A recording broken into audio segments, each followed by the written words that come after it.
This budget didn't just spark debate, it lit a political firestorm that is now consuming trust itself.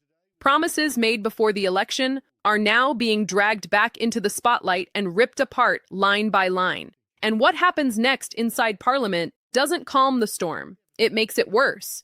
Because as accusations of broken commitments explode across the political class, something even more dangerous starts happening outside Parliament. Businesses don't just react, they mock the entire system. Satire turns into outrage. Outrage turns into ridicule. And suddenly the government isn't just facing criticism, it's losing control of the narrative. Now Albanese isn't just defending a budget, he's defending his credibility. And that may already be slipping away. There was to resent people who instead made money by taking a risk, by building a business or even just investing in it. You see, Albanese's big cut to the capital gains tax discount won't just hit people investing in housing, like he's been implying.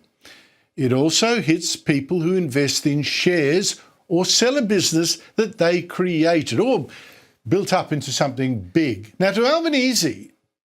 What's your take on this heated exchange? Who made the strongest point? Drop your thoughts in the comments and join the conversation below. The entrepreneur should be taxed as hard and as mercilessly as, say, a public servant. Here he is yesterday. Just as when you, as a worker, pay tax on the income that you receive, what they will do when it comes to capital gains tax is to return to the pre-1999 position, which is to be taxed on real gains. So the gain less inflation to be taken into account. That is better aligning income from work with income from assets. That's called tax reform. Oh, is it now? But that's actually so wrong because the two sources of income aren't equal. Entrepreneurs and those who invest in them, they create jobs, they create wealth, they create taxes for the country. The wage taker, not so much, not so much. Entrepreneurs risk failure, even bankruptcy, to create a mine or a Microsoft or even an airline or whatever. Without them, this country goes backwards. They need to be encouraged, incentivised. On the other hand, if you work for a government, say, your job is safe, no risk. So, no wonder that small business owners are outraged to suddenly find that Albanese is now taking up to 47% of their business, or the capital gain on them, if they sell. And they are now mocking Albanese with a campaign of memes about how they put in the sweat and Albanese now helps himself to the profits without having done a lick of work or taken a single risk in building it.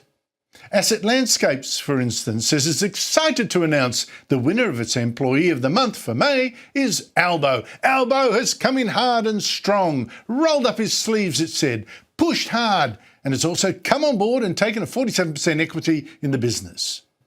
A custom joinery business says, meet Anthony Albanese, the new 47% owner of the Everlast Group. A cleaning company in Hawkesbury says, we are thrilled to announce that Anthony Albanese now owns a completely accidental 47% stake in Bonnie Clean & Co, despite never touching a mop, answering a client call or making a single bed. A sunscreen company says introducing our latest equity partner who takes 47% without doing a single thing. And on it goes. Mockery made even more damaging for the government because it's a grassroots protest. No one organised it. The Prime Minister today tried to treat it all as it's a joke. I think some of them are very flattering, and I thank them for picking very nice photos of me, and I thank them for that. What you just heard didn't start as politics. It started as a confrontation about truth itself. Jamie Raskin walks into this moment not to debate small details, but to build a case that stretches far beyond a single lawsuit, beyond a single administration, into what he calls a coordinated breakdown of accountability at the highest levels of power. And at the center of it, he places a claim so explosive, it immediately shifts the entire tone of the hearing. A story involving a January 6th defendant, Andrew Paul Johnson, whose name becomes the opening shockwave of his argument. Raskin uses that case to paint a brutal picture of consequences, suggesting that decisions made in the aftermath of January 6th didn't end in the courtroom, but allegedly spilled into real-world harm that could have been prevented. From there, he pivots hard. This is where the hearing stops being about one incident and becomes something much larger, a claim of financial and institutional manipulation on a massive scale. Raskin introduces the idea of a multi-billion-dollar legal and political maneuver tied to Trump's litigation strategy, describing it as a fraudulent settlement and a slush fund mechanism operating through federal structures.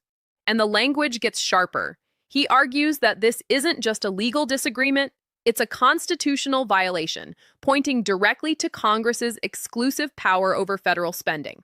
In his framing, what's happening is not normal governance, but a deliberate bypassing of legislative authority to create a system that rewards allies and protects political interests.